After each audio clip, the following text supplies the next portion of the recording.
ఓం నమో భగవతే శ్రీమన్నారాయణాయ. పోతన భాగవతం సప్తమ స్కందము ప్రహ్లాద చరిత్ర చెప్పుకుంటూ ఉన్నాము. ప్రహ్లాదుడు తన తోటి రాక్షస కుమారులతో శ్రీ మహావిష్ణువు యొక్క భక్తితత్వాన్ని మరి ఏ విధంగా వాళ్ళలో పెంపొందింపజేయాలనో చెప్తూ ఉన్నాడన్నమాట. ఏమంటున్నా అంటే, గురు శుశ్రూషయు సర్వలాభ సమర్పణంబును సాధుజన సంగంబును ఈశ్వర ప్రతిమా సమారాధనంబును హరికథా తత్పరత్వంబును వాసుదేవుని యందలి ప్రేమయు నారాయణ గుణకర్మ నామ కీర్తంబును వైకుంఠ చరణ కమల ధ్యానంబును విశ్వంబరమూర్తి విలోకన పూజనంబులను మొదలైన విజ్ఞాన వైరాగ్య లాభ సాధనంబులైన భాగవత ధర్మంబులపై రతి గలిగి సర్వభూతంబులయందు ఈశ్వరుండు భగవంతుండు ఆత్మగలండని సమ్మానంబు చేయుచు అన్నమాట. కామక్రోధ లోభ మోహ మదమాత్సర్యముల గెలిచి ఇంద్రియ వర్గంబును బంధించి భక్తి చేయుచుండ ఈశ్వరుండైన విష్ణుదేవుని యందలి గతి సిద్ధించును అని చెప్పాడు. అంటే ఏమిటి?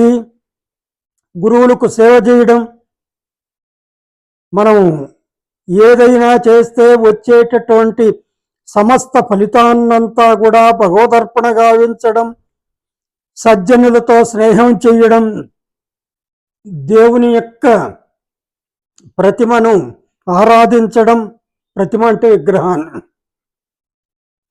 శ్రీహరి కథా శ్రవణం, వాసుదేవ మననం, వాసుదేవుణ్ణి ఎప్పుడు కూడా మనస్సులో తలుచుకోవడం అన్నమాట.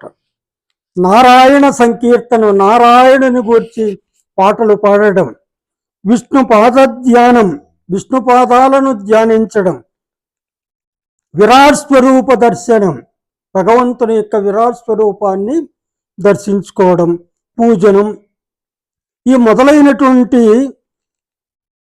జ్ఞాన వైరాగ్యాలను కలిగిస్తాయన్నమాట. మనలో జ్ఞానము వైరాగ్యము కలుగజేయడానికి ఇప్పుడు చెప్పబడినటువంటివన్నీ కూడా సాధనాలు. ఇవి భాగవత ధర్మాలు అంటారు వీటిని. ఈ ధర్మాలపై ఆసక్తి కలిగి ఉండాలి. ఈశ్వరుడైన భగవంతుడే ఆత్మస్వరూపముతో సర్వప్రాణి కోటిలోనూ ఉన్నాడని తెలుసుకొని మనం వాటిని ఆదరించాలి. ఈ కామక్రోధ లోభ మోహ మదమాత్సర్యాలు అనే హరిషడ్వర్గాన్ని జయించాలి. ఇంద్రియ చాపల్యాన్ని అరికట్టాలి. ఆ విధంగా భక్తితో భజిస్తే భగవంతుడైన శ్రీహరి సాన్నిధ్యం తప్పకుండా లభిస్తుంది అని అన్నాడు. కోరికలతో నిండిన భగవంతుడు, కోరికలతో నిండిన మానవుడు ఈ సంసార చక్రాన్ని ఛేదించాలి అంటే శ్రీహరి సంకీర్తనం ఒక్కటే ఉపాయం. పరబ్రహ్మములో ఐక్యమై అనుభవించే ఆనందం ఎటువంటిదో అటువంటి ఆనందాన్ని ఆ మాధవుని ఆరాధన ప్రసాదిస్తుంది అన్నమాట. ఇదంతా కూడా పండితులు చెబుతారు అని కూడా చెప్తున్నాడు ప్రహ్లాదుడు వాళ్ళతో. శ్రీహరిని సేవించడం కష్టమైనటువంటి పని కాదు. ఆ స్వామి సమస్త ప్రాణుల హృదయాలలో అంతర్యామి అయి, అంటే లోపల ఉంటూ అన్నమాట. ఆకాశం వలె వ్యాపించి ఉంటాడు. భోగభాగ్యాలు సంపాదించడం వల్ల ఏమాత్రం సుఖం లేదు అని చెప్పాడన్నమాట. ఇంకా ఏమంటున్నాడు ప్రహ్లాదుడు అంటే, మానవుల జీవితాలు క్షణభంగురాలు. ఇటువంటి మానవులకు మమతానుబంధాలు పెంచే భార్యాపుత్రులు, బంధుమిత్రులు, మడిమాన్యాలు, పాడి పంటలు, రాజ్య కోశాలు, మణిమందిరాలు, మంత్రులు, మత్తేబాలు అంటే ఏనుగులు అన్నమాట, మదించిన ఏనుగులు మొదలైనవన్నీ అనవసరమైనవి, అస్థిరమైనవి. యజ్ఞయాగాదుల వల్ల లభించే స్వర్గ సుఖాలు పుణ్యం క్షీణింపగానే నశించేవి కానీ శాశ్వతాలు కావు అన్నమాట. అంటే యజ్ఞయాగాలు ఎందుకు చేస్తామంటే పుణ్యం కోసం అన్నమాట. పుణ్యం శాశ్వతంగా ఉంటుందంటే కొంతకాలం ఉంటుంది, అది పోతూ నశించిపోతుంది. మానవుడు తాను గనుడని భావించు కానీ తనపై తాను అభిమానం పెంచుకొని వివిధ కర్మలు ఆచరించి విపరీతమైన ఫలితాలు విశేషంగా పొందుతాడు. కర్మలు ఎటువంటి కోరికలు లేకుండా చెయ్యాలి. కోరికలతో చేసిన కర్మలన్నీ దుఃఖాలని కలిగిస్తాయి. పురుషుడు దేహం కోసం భోగాలు కోరుకుంటాడు, కానీ దేహం శాశ్వతమైనది కాదు, తనతో వచ్చేది కాదు, ప్రాణం పోగానే ఈ శరీరాన్ని విడిచిపెట్టేది అన్నమాట. ఆ శరీరము కుక్కలు నక్కలు తినేస్తాయి. దేహం ధరించిన ఈ వ్యక్తి కర్మలను చేసి ఆ కర్మలకు బద్ధుడైపోతాడు. మరి అజ్ఞానంతో కూడిన కర్మలు ధర్మార్థ కామాలను మాత్రమే అందిస్తాయి, కానీ జ్ఞానం ఒక్కటే మోక్షాన్ని ప్రసాదిస్తుంది. ఆ మోక్షాన్ని అనుగ్రహించేవాడు శ్రీ మహావిష్ణువు. ఆ స్వామి సర్వప్రాణికోటికి ఆత్మేశ్వరుడు, ప్రియుడు. ఆ దేవుడు తన చేత సృష్టింపబడిన పంచమహాభూతాలలో లీనమై జీవుడు అనే పేరుతో పిలువబడతాడన్నమాట పరమాత్మ. అంటే అందుకనే శరీరంలో జీవుడు పోతూనే ఆ శరీరం మరి పనికి రాకుండా పోతుందన్నమాట. ఆ జీవుడు అంటే ఎవరంటే పరమాత్మ అని. కాబట్టి ప్రతి వ్యక్తి తమ తమ హృదయాలలో ఉండే ఆ భగవంతుణ్ణి భక్తి శ్రద్ధలతో నిస్వార్థంగా ధ్యానించాలి. దానవ దైత్య భుజంగమ మానవ గంధర్వ సుర సమాజములో లక్ష్మీనాథు చరణ కమల ధ్యానంబున ఎవ్వడైన ధన్యత నొందు.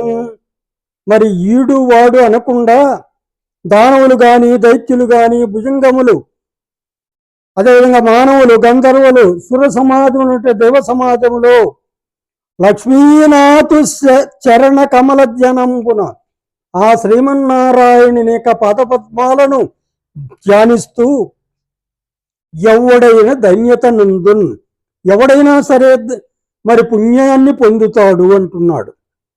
చిక్కడు వ్రతముల క్రతువుల చిక్కడు దానముల శౌచశీల తపములన్ చిక్కడు యుక్తిని భక్తిని చిక్కిన క్రియ అచ్యుతుండు సిద్ధము సుండి అంటున్నాడు. అంటే ఒక యుక్తమైనటువంటి ఒక భక్తితో మరి మనం ఏ విధంగా శ్రీమన్నారాయణుని మనం చిక్కించుకోవచ్చునో ఆ విధంగా వ్రతములతో గాని క్రతువులతో గాని అతడు చిక్కడన్నమాట.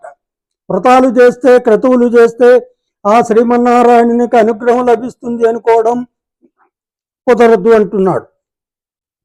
దానముల శౌచశీల తపముల, దానం చేస్తేనో శుభ్రంగా ఉండడం, తపస్సు చేయడం, మంచి నడవడికి కలిగి ఉండడం, ఇటువంటి వాటికి పరమాత్మ చిక్కడు. కేవలం దేనికి చిక్కుతాడు?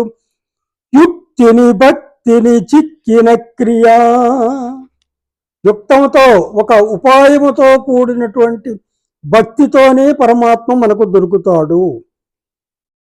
చాలదు భూదేవత్వము చాలదు దేవత్వం అధిక శాంతత్వం గున్ చాలదు హరిమిప్పింప విశాలోద్యములార భక్తి చాలిన భంగిన్. ఆ శ్రీ మహావిష్ణువును మనం మెప్పించడానికి భక్తి సరిపోయినంతగా భూదేవత్వం చాలదు, బ్రాహ్మణత్వం చాలదు. నేను బ్రాహ్మణుడు శ్రీ మహావిష్ణువుకు బ్రాహ్మణులు చాలా ప్రీతిపాత్రులు, అందువల్ల బ్రాహ్మణుడిని నేను బాగా ఆ శ్రీ మహావిష్ణువును ఆరాధిస్తే నాకు మరి కలుగుతుంది, అతడు దగ్గరవుతాడు అని బ్రాహ్మణులు అనుకోవడానికి లేదు అంటున్నాడు. దాని తర్వాత ఇంకేమడు చాలదు దేవత్వం అధిక శాంతత్వం, దేవత్వం కూడా ఆ మహావిష్ణువు సన్నిధికి చేరుకోవడం సాధ్యం కాదు. అధిక శాంతత్వం కూడా, పరమశాంతంగా ఉండడం కూడా కుదరదు అంటున్నాడు. మరి ఇలాంటి వాటితో హరిని మెప్పించలేము. హరి మెప్పించడానికి ఏదంటే విశాలోద్యములార, విశాలోద్యములు అంటే విపులమైనటువంటి ప్రయత్నం చేసేటటువంటి వాళ్ళు ఎవరంటే బాలకులు అన్నమాట. చిన్న వయసులో ఎంతో గొప్ప ప్రయత్నం చేస్తే చాలా ఉన్నత స్థితికి చేరుకుంటారు. కాబట్టి ఓ బాలకులారా, భక్తి చాలిన భక్తిని మనము భక్తితో శ్రీమన్నారాయణుని వశము చేసుకున్నంతగా మిగతా వాటితో సాధ్యం కాదు అంటున్నాడు. ధనుజ భుజగ యక్ష దైత్య మృగాభీర సుందరి విహంగ సూత్ర శబరులైన పాప జీవులైన ముక్తికి పోదురు అఖిల జగము విష్ణుడను చుదలచి. ఈ సర్వము విష్ణుమయం అని ఎవరైనా మనం భావించి ధనుజులు భుజిగలు యక్షులు దైత్యులు మృగాలు సుందరి విహంగ శూద్ర శబరులు ఎవరైనా సరే పాపజీవులైన ముక్తికి పోదురన్నమాట. వాళ్ళు పాపాత్ములైనా వాళ్ళు ముక్తిని పొందుతారన్నమాట. అఖిల జగము విష్ణుడనుచు తలచి, సమస్తము ఈ విష్ణుమయం అని ఎవరైతే భావిస్తారో వాళ్లకు ముక్తి లభిస్తుంది. వాళ్ళు ఏ జాతులు వారైనాను అంటున్నాడు. గురువులు తమకును లోబడు తెరువులు చెప్పెదరు, విష్ణు దివ్య పదవికి తెరువులు చెప్పరు. గురువులు తమకు లోబడే మార్గాలు చెబుతారు, మరి అదేవిధంగా విష్ణు దివ్య పదవికి పోయేటటువంటి మార్గం చెప్పరు. చీకటి పరువులు పెట్టంగనేల బాలకులారా, అజ్ఞానంతో పరిగెత్తడం ఎందుకు ఓ పిల్లల్లారా అని పిల్లల్ని ఆ ప్రహ్లాదుడు హెచ్చరించాడనమాట. ఇంకా ఏమంటున్నాడు, తెండెల్ల పుస్తకములు పిండాచార్యులకు, పుస్తకాలన్నీ తీసుకురండి, గురువులకు ఇవ్వండి, మరల ఏకతమునమునకు రెండు, మళ్ళా మనమంతా కూడా ఒకచోట సమావేశమవుదాం, విశేషము చెప్పేద, విశేషాలు చెప్తాను, పొందు వల్లని వారు కర్మపుంజము పాలై, అంటే మీకు అక్కర్ లేకపోతే వెళ్ళిపోండి అన్నాడు. ఇంకా ఏమంటున్నాడు, ఆడుదము మనము హరిరతి పాడుదమే ప్రొద్దు విష్ణు భయ ద్రయశంబుల్, వీడుదము ధనుజ సంగతి కూడుదము ముకుందం భక్త కోటికి, అంటే నిర్భయంగా విష్ణు భక్తులతో కలిసి పోదాం రండి, రాక్షసుల స్నేహాన్ని విడిచిపెట్టుదాము, దాని తర్వాత ఈ సంసారం అనే మాయాబంధాన్ని విడదీద్దాం, కామం క్రోధం లోభం మోహం మదం మాత్సరమనే శత్రువర్గాలను చీల్చి చెండాడుదాం, చిత్తమును శ్రీహరికి సమర్పణ చేద్దాం, కైవల్యపదాన్ని అందుకొందాం, మనం తప్పకుండా శుభం కలుగుతుంది అని ఇట్లు ప్రహ్లాదుండు రహస్యంబున ఆయా వేళల రాక్షస కుమారులకు నవమార్గంబులు నిరిందించిన అన్నమాట. అంటే ఈ మోక్ష మార్గాలను మరి ఈ విధంగా పిల్లలకు అందరికీ చెప్పాడు. వారును గురు శిక్షితంబులైన చదువులు చాలించి, వాళ్ళు ఇంతవరకు గురువులు చెప్పినటువంటి చదువులను వదిలిపెట్టి నారాయణ భక్తి చిత్తంబుల కీలించి, నారాయణుని భక్తితో నారాయణుని పైన భక్తిని మళ్లించి ఉండుటం చూచి వారల ఏకాంత భావంబు తెలిసి వెరచి వచ్చి శుక్రనందనుండు చక్రవైరికి ఇట్లనియ్యి. ఇదంతా కూడా గురువు చండామార్కులు వారు తెలుసుకున్నారు. మరి వీళ్ళు వక్ర మార్గంలో పయనిస్తున్నారు రాక్షస కుమారులని ఆ రాక్షస రాజుతో చెప్పాడన్నమాట. ఈ విధంగా చెప్పబోతున్నాడు. హరి ఓం తత్సత్.